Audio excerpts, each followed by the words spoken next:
Hey everybody, it's Sherry Tutkus, the Green Nurse from Green Nurse Group, and welcome to a special edition of Green Nurse on the Go, living your best life. Hey everybody, I am here with Melissa Duggan from Black Horse Hemp Farm, and I have the most wonderful opportunity to be here today with her, and I just want to say thank you. Thanks, Sherry. This show is dedicated to patients and dedicated to caregivers that are taking care of people that are sick and suffering on their way to wellness. And you have an amazing story to share as to how you decided to come up with this absolutely amazing sanctuary of healing for patients. And it all started off at home. It did. Wild Irish Farms. So tell everybody about Wild Irish Farms. Wild Irish Farm is where I grew up in Pembroke, Mass. Where I spent all of my youth and left a little bit, but came home and created a farm, and we raised a lot of horses and did a lot of rescues, and gave me an opportunity to be with my parents. And through having that farm, I was able to be the caretaker to my parents, both of my parents, at the end of their lives. And were your parents sick? my dad had Alzheimer's, and my mom had some dementia at the end, and she had a lot of joint pain and some other issues. So yes, they both had some health problems at the end of their life. It was about 13 years of caretaking. Right. And is that when CBD and cannabinoid therapeutics came into your life? It is.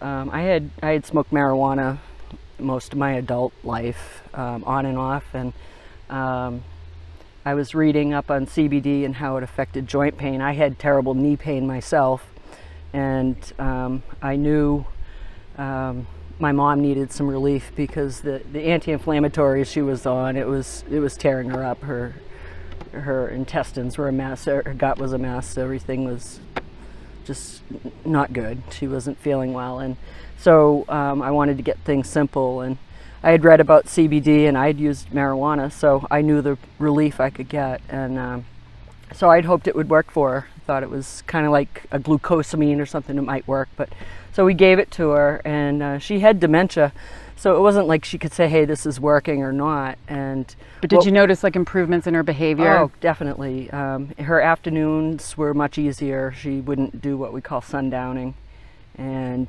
it would be minimized, her anxiety. But what we noticed mostly was we had a caretaker who helped out, and Peg and I were walking her down the stairs one afternoon, and I said, did you hear that? And she goes, no, what's that, Melissa? I go, exactly, what's that? She's not complaining about her knees. Wow. So she was getting relief, and we didn't realize how much relief until we ran out. Oh, wow. So when you figure it out, you're like, wow, this is really working. This really works. Yeah, and this was long before it was, even legalized, or, it was risky to be getting it. Stigma. So how did your parents, stigma, Stigma, yeah, sure. How were they in regards to it? They were so against it. They were. See, my dad didn't get any benefit from it, and thinking back now, I know there were moments in time that he could have gotten relief from CBD or THC. Right. Yeah. So I'm so glad things are changing. Right. I know friends of his who are a little bit younger, in their 80s now, who are using CBD. And it's so great to see people getting that care and that relief, because as a caretaker, seeing them comfortable is all that matters. Right. And as people age, the most important thing that we want to preserve is their cognition and their mobility. Yes. Right? And so and CBD works wonders for that, because it's an anti-inflammatory. Yes. It's an, neurogenesis. It helps, connect more nerve cells. We have the endocannabinoid system that knows how to use this plant, because we make compounds in our body just like the plant. Right. That's the part that I find so fascinating. It is. Right? And how CBD, so, the plant makes THC, we make anandamide, and the molecular structure is the same. So it goes in and it unlocks the door to the largest neuroregulatory system in our bodies. Amazing. Right? It acts like a dimmer switch to tell our body to either do something or to stop do something. Homeostasis is all about balance. It sure is. It sure is. So for people that are new out there, that are caregivers to elderly people, what would you recommend for them? What would you recommend them as in regards to how, they might inquire or what they might certainly, do. you know, the Green Nurse Group has been amazing. Oh yeah, we got a plug.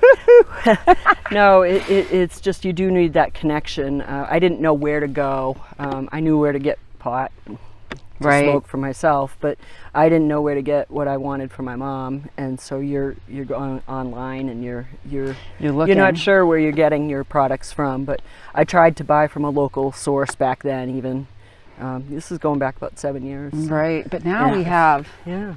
What do we have here? Right here, Irie Bliss. Oh, Irie Bliss, what do you know? Yeah. Yeah. Right. Oh, amazing. This is done wonders for other people in my life. Yes, and that's where we are starting a collaborative partnership. Irie Bliss Wellness, the Green Nurse Group, and Black Horse Hemp Farm. That's right.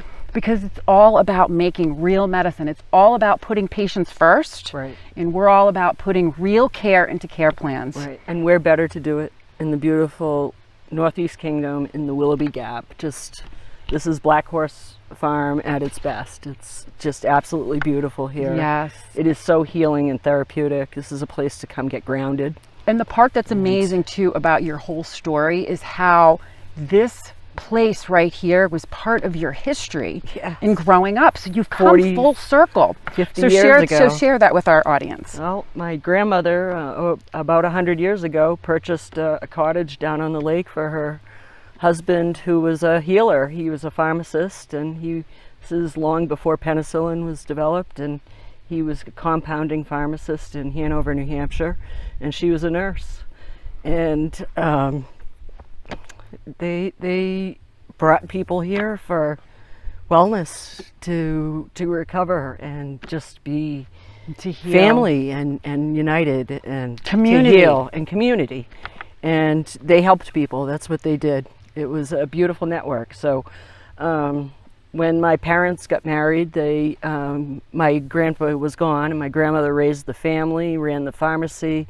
She was just a super strong woman. She gave my mom and dad a house lot next to her cottage there, and we've spent our summers up here. And the year before I was born, my sisters won a pony at the local fair, and when I was 4, a girl came to the door and asked for the bridle for the pony, and I said, "Pony, we have a pony." No. And off I went, and I would disappear for hours and hours. And so by the time I was 10 years old, I asked my parents to bring this pony back to Massachusetts, and I grew up spending my days with this pony and learning things, and just, it was great. And you work with horses. Taking care of things. My parents taught me, you have a living thing, you take care of that before you have breakfast in the morning. You take care of your living things, and it gave me such values and respect for other things, you know. And I've just seen you work the land and work with the animals. Mm-hmm. You know, your horses are absolutely incredible. Just completely so blessed that I was able to get on one of your black stallions and giddy up, right? It was such a green nurse on the go. On the go. Can't get on and we'll go more than that, right? It's just so amazing. And so your horses at Wild Irish Farms are up here now. They are, yes. But just a little bit for our, our viewers, because, horse therapy is really, really, really powerful for people with PTSD, anxiety, and depression. Right. And you did that at your farm. Well, we did. We had an instructor who did some of that. Equine therapy. Equine therapy. Yeah, just being around them is therapy. Well, the part that I found so fascinating about horses, and when I first started riding when I was 5, when I lived in Buffalo, New York, was how you become part of their herd. Yes.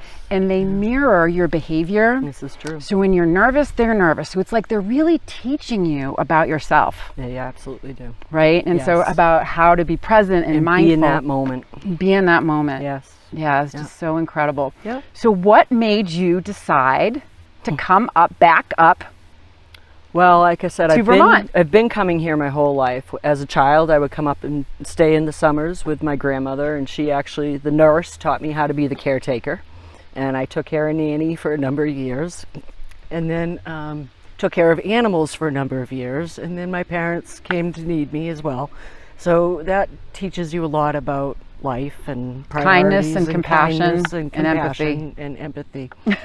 And and the most beautiful gift they ever give you. So and it taught me, I researched everything. I wanted to I wanted to make them feel good. This is what they deserve. They worked their whole lives for this. So anyway, we were coming up here for summers, and when I was younger, much younger, I had the opportunity to buy the whole farm. And everyone said, oh no, don't do it, you're crazy. And I believed them. And then You believed them that you were crazy? Yeah, I couldn't do it. I believed that I couldn't do it.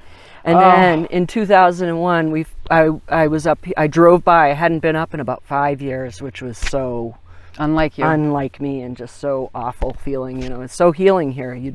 So I saw the sign for sale, and I'm like, ooh.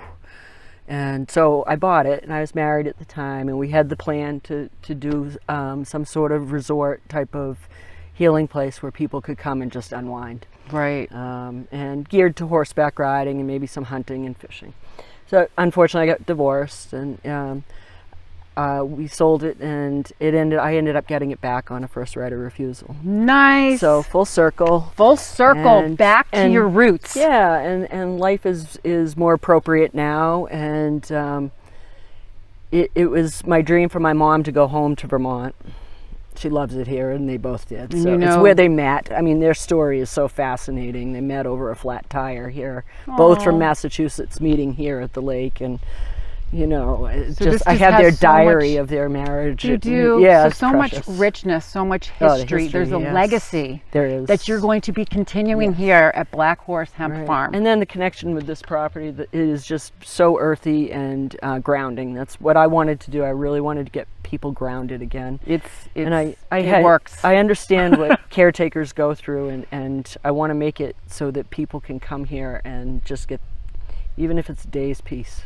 Right. So we're going to talk about a couple other things. Let's talk about, your vision for this place, and then I want to get into the hemp, because we're all about happy hemp. Hempy happy. That's right. So what is your vision for this beautiful land?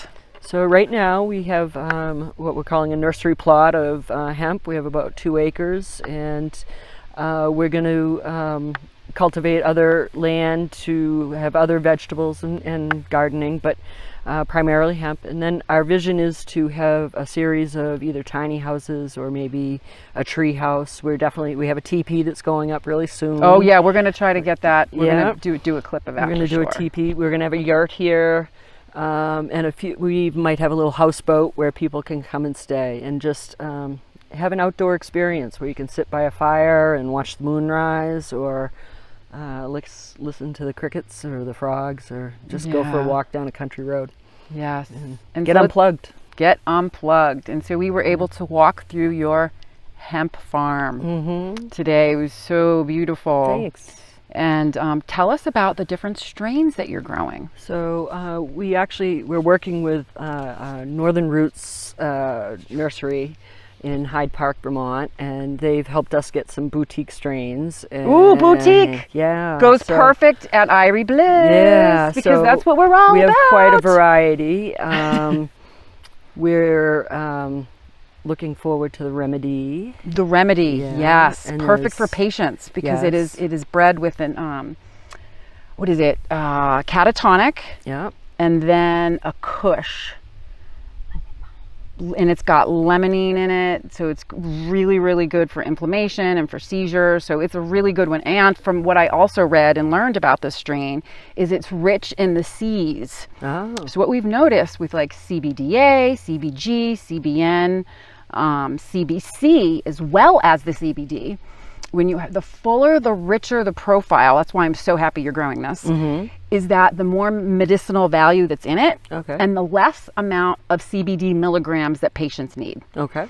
So, and it actually brings the cost down, and we are all about patients first. So I'm so happy to hear that you are growing Remedy. Yeah. Yeah, it's exciting. Another good one is Susie Q. Ooh, Susie Q. Yeah. Susie Q sounds like a fun strain. Yeah. I can't tell you much about it yet. You can't? Okay. No, I don't know a lot about the strains. I'm the farmer. I get the dirt ready. I'm going to fertilize it, and I'm looking at, Northern Roots has some really good guidelines, and they've had some really good success. These are all smokable. Oh, exactly. Yeah, so that's one of the things that's one of the things that was really important. These are all smokable. So not only, we're growing flowering strains of medicinal hemp. Right. So In fact, yeah, flowering this is- strains, and this is really important for people Yeah. to understand. It's not coming from industrial hemp. Industrial hemp is the male plant, tall, lean, long, good for food, fiber, fuel, textiles, plastic, hempcrete, right? Clothing, paper. And this here, as we look, right, is a flowering strain of hemp. So it's the female plant. And one of the things as nurses, how we like to educate is that you have the cannabis plant, with CBD, THC, all the profiles. So medicinal hemp is flowering strains of hemp that come from the cannabis plant that's been bred over time to have low levels of THC. Correct. So the part that's really great is that this is smokable. Right? And a lot of times, patients we encourage medicating multiple different ways. And especially for some patients that have nausea, right? They do need to smoke. And some other patients that want to come off of cigarettes. Exactly. This is just an amazing opportunity for people to get health benefits while they're trying to quit smoking. Right. Right? Boost up your endocannabinoid system. Right. So let's see, what others do we have? Oh, yes. Yes. So we've been talking about, as you know, Green Nurse Bliss is all about, right, the collaborative approach with Irie Bliss Wellness and the Green Nurse Group. Right. So now we have our farmer and our awesome flowering strains of medicinal hemp.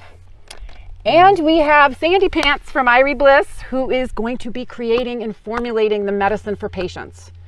Right? Yes. Real medicine. Yes. And as nurses, we talk about going with the flow. And what does that mean? Flow is all about flowers. Right. We want our medicine to be made with flowering strains. Right. Lab tested Yes. for purity and potency, right? We want to make sure there's no residual solvents or no Organically chemicals. grown. Organic, that's the O. Yeah. And whole plant. Okay. Right? So go with the flow. Excellent. Yes. And so we are very grateful that you've taken the time. Thank you.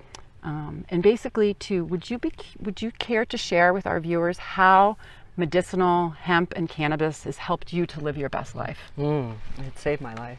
It saved your life. Yes. People need to hear this. Yes. We are going to end with a life-saving story. Well, after the passing of my dad, it was a terrible, stressful time in my life, and divorce and all kinds of things. I ended up with I actually was, after I got divorced, I was shamed into not smoking marijuana anymore.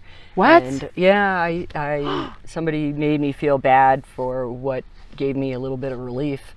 And because I had terrible knees and joint pain, but anyway, so I stopped, and then my body just totally fell apart. And I Isn't ended that up amazing? autoimmune system problems or whatever. So you it ended up basically having showed a that the cannabis hysterectomy and Really? gallbladder removed. I had foot surgeries. They couldn't identify what was wrong with me. I was at neurologists and So basically you Yeah. were using cannabis, it was bringing you relief, Yeah. you were shamed into stopping it, and your stopped body it. started to break down. That's pretty typical of Oh, having man. a clinical endocannabinoid deficiency, because we make compounds in our body just like the plant. Right. And if we don't make those compounds, or we're not getting enough to help stimulate the release of those neurotransmitters, then what we do is we have a breakdown of our body systems. That's exactly what happened. So in 2010, I started to smoke again. I was actually right here at this beautiful lake, and I said, "That's it. I can't do this anymore. I'm not taking these horrible drugs on." I had been gabapentin and Cymbalta and Lyrica and Prozac and you name it. I was 228 pounds. Wow. And every bone in my body hurt. My nerves were shot. My feet killed. I couldn't walk to my barn. It was agonizing. And now, then, so I started smoking again, and then I got my cannabinoid. I got my mom on CBD, and guess who else took it too? The caretaker. there you The go. caretaker who was having the anxiety about taking care of her mother, Right. and her body was breaking down because we don't take care of ourselves. right? Caregivers, yes. Yeah. As caregivers So- and nurses and medical Yep. professionals and healers, it's really, really important So that I we will put the not be oxygen without mask on. my Yes. cannabinoids any Me longer. neither Nope. anymore. So for someone that's new, that's exploring cannabis for the first time, that's scared, Yeah. what advice would you give them? Start very slowly, start with a CBD product maybe. Yeah, and start with the Black Horse Yeah. Hemp Farm derived CBD CBD product. Exactly. The candy bars, a gummy bear, you know, there's so many nice ways you can start. I mean, my mom, it was just a tincture under her tongue, and she was very happy to comply. It didn't taste bad. It was she looked for it. She actually looked start for low, it. go slow. Yeah. And then you just titrate. We teach self-titration because what we want to do is we want to educate and empower patients to make decisions. Yeah. So, you know, they can start to pay attention to their bodies. And be patient. You know, sometimes you'll see a almost not instantaneous, but overnight kind of relief. And then in other cases, you're going to see where you have to do more, be a little more patient, and you see more results over time. Yeah. It's amazing. It is amazing. I won't ever be without it again. So thank you so much for all you do. Thank you. Thank you for Come back in the fall when we harvest. Oh, we absolutely will. Yeah, we got a slow start this year, but we're so excited to be here. Look at this. Yeah. Because we're making this into not only a hemp farm, but it's a working farm where people can come and get fit, and, you know, it's a good place. It is a good place. It'll be a good booty camp. Woo! Absolutely. Melissa, you're absolutely wonderful. I'm so blessed to be. I can't tell you. My life is so blessed, and it's people like you and Sandy who make it a blessing. So thank you. Oh, thank you. Because you know what? I'm so excited to share your gifts and your talents with the world. Thank you. Because if you didn't do what you were doing, I wouldn't be able to help these people. Well, I would if have you didn't nothing, do what I would you were have doing, we nothing wouldn't to either. offer them. Yes. Because I don't want to offer my patients garbage. Yes. I absolutely refuse. I cut the cord on bad products. That's why we're coming up with the Green Nurse Approved program. Right. Everybody. Hemp, hemp. Hemp, hemp, hooray! And we are so excited to share with you some footage that we've done over the weekend in Vermont. And remember, everybody, what it's all about. It's about living your best life. That's right.